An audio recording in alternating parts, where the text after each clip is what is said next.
नमस्कार, मी श्रुती राहुल TV9 मराठीच्या सकाळच्या बुलेटिनमध्ये आपलं खूप खूप स्वागत करते आहे। महत्त्वाच्या 36 जिल्ह्यातल्या घडामोडींचा घेणार आहोत वेगवान आढावा।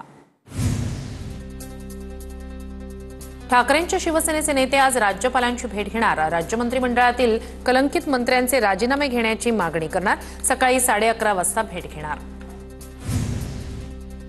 राज्यात लाडकी बहीण योजनेतील तब्बल 26,34,000 बहिणी अपात्र, 14,298 पुरुषांनी योजनेचा लाभ घेतला।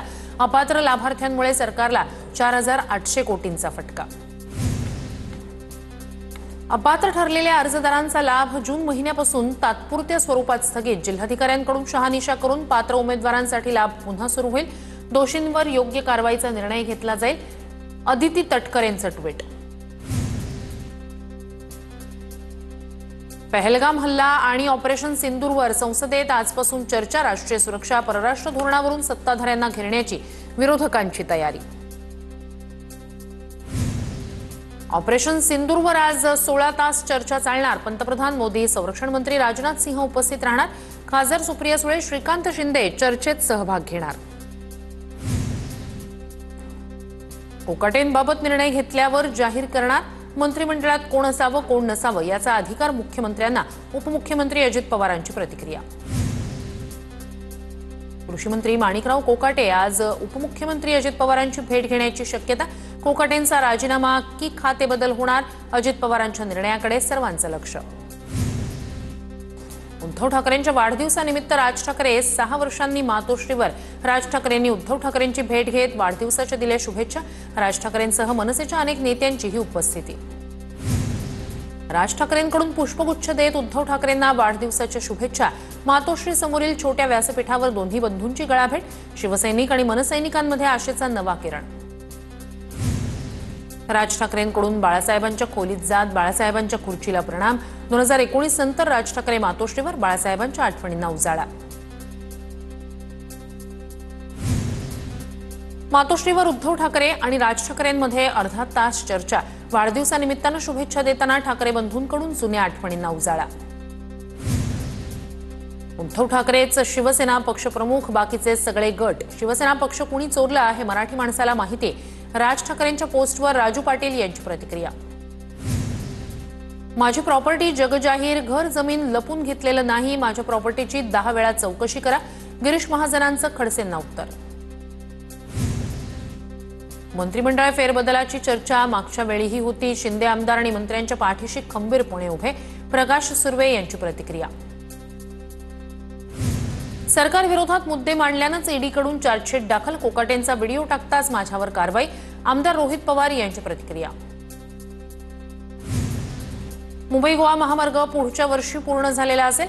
उपमुख्यमंत्री शिंदेंचा शब्द। तर महामार्गाला चुकीचे ठेकेदार मिळाल्यानं गोंधळ। शिंदेंकडून खंत व्यक्त।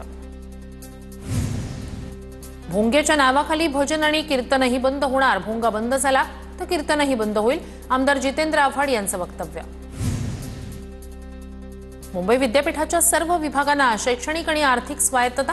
प्रस्ताव अंतिम मंजुरीसाठी राज्यपालांकडे पाठवला जाणार। प्रत्येक विभाग स्वतंत्रपणे अभ्यासक्रम रचना आणि शुल्काबाबत निर्णय घेऊ शकणार। TCS कंपनीच्या 12,200 कर्मचाऱ्यांची नोकरी धोक्यात। कृत्रिम बुद्धिमत्तेच्या वाढत्या वापरामुळे कर्मचारी कपात होणार। मुंबईच्या कफ परेड इथे अज्ञात व्यक्तीकडून समुद्रात आत्महत्येचा प्रयत्न। कर्तव्यावर असलेले पोलीस अधिकारी रंधवे यांनी संबंधित व्यक्तीला वाचवलं। हरिद्वारमधील मनसा देवी मंदिराकडे जाणाऱ्या पायऱ्यांवर चेंगराचेंगरी। 6 जणांचा मृत्यू तर अनेक जण जखमी। दुर्घटनेच्या कारणांचा तपास सुरू। नंदुरबारच्या तलवाडे गावातील शिंदेंच्या शिवसेनेच्या कार्यकर्त्यांचा भाजपमध्ये प्रवेश। आमदार विजयकुमार गावित, माजी खासदार हिना गावित यांच्या उपस्थितीत पक्षप्रवेश। जळगावातील नवीन जोशी कॉलनी परिसरात किरकोळ वादातून एकाची हत्या तर दुसरा जखमी। दोघांमध्ये जुन्या वादातून हाणामारी। धारदार शस्त्रानं वार। पोलिसांकडून तपास सुरू। जळगावात महाराष्ट्र जीवन प्राधिकरणाच्या निवृत्त अभियंत्याची आत्महत्या। सुपडू गुलाब तडवी असं अभियंत्याचं नाव। राहत्या घरात गळफास घेऊन आत्महत्या। धडगावच्या तेलखेडी प्राथमिक आरोग्य केंद्रात महिला कर्मचारी नाही। महिलांच्या प्रसूतीचा प्रश्न ऐरणीवर। प्रशासनानं तातडीनं महिला कर्मचारी देण्याची नागरिकांची मागणी। नंदुरबार जिल्ह्यात खतांचा तुटवडा. जिल्ह्यात खरीप हंगामाच्या तोंडावरच खताचा तुटवडा. जिल्ह्यातील बहुतांश शेतकऱ्यांकडून खत पुरवठा करण्याची मागणी. नंदुरबार मार्गे पुण्यासाठी रेल्वे सुरू करण्याची प्रवाशांची मागणी. खासगी ट्रॅव्हल्सकडून मोठ्या प्रमाणात भाडं आकारलं जात असल्यानं प्रवाशांमध्ये नाराजी. धुळ्यात दुचाकी चोरट्यांच्या टोळीचा पर्दाफाश. पोलिसांनी दोघांना ताब्यात घेतला. 3,20,000 रुपये किमतीच्या 10 दुचाकी जप्त. साक्री तालुक्यातील बल्हाणे शिवारात हिंस्त्र प्राण्याचा हैदोस. चेतन बिरारीस यांच्या पोल्ट्री फार्ममधील 50हून अधिक कोंबड्या फस्त. बीडच्या महाजनवाडी परिसरात शेतकरी आणि पवनचक्की कंपनीच्या अधिकाऱ्यांमध्ये गोंधळ. नेकनूर पोलिसांच्या मध्यस्थीनंतर कंपनीनं काम थांबवलं. शेतकऱ्याचा मोबदला न दिल्यानं वाद. सोलापूरच्या माढ्यातील वाकाव रेल्वे स्टेशन परिसरात रेल्वेच्या धडकेत दोघांचा मृत्यू. रेल्वे रुळावर चालताना रेल्वेची धडक. पंढरपूर म्हैसूर एक्सप्रेसची धडक. पूरमधील प्रति पंढरी समजल्या जाणाऱ्या चरीव गावात स्मशानभूमीच्या छताला गळती. ताडपत्रीखाली अंत्यसंस्कार करण्याची वेळ. पुण्यातील हडपसरच्या काळेपडळमधील एकता कॉलनीत अज्ञातांकडून वाहनांची तोडफोड.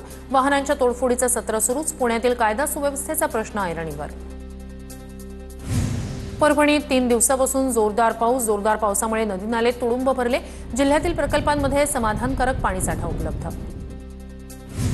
चांदोली पाणलोट क्षेत्रात पडणाऱ्या सततच्या पावसामुळे वारणा धरणातून विसर्ग. 13,500 क्युसेकनं सुरू असलेल्या विसर्गामुळे वारणा नदी पात्राबाहेर. नदीकाठच्या नागरिकांना सतर्कतेचा इशारा. सततच्या पावसामुळे सातारा जिल्ह्यातील वीर धरणातून विसर्ग सुरू. वीर धरणाच्या 3 दरवाजांमधून नीरा नदीत विसर्ग.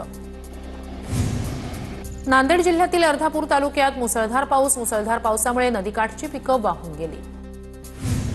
गोंदिया जिल्ह्यात काल झालेल्या मुसळधार पावसामुळे अनेक शेती पिकं पाण्याखाली. पंचनामे करून शासनानं नुकसान भरपाई द्यावी. शेतकऱ्यांची मागणी.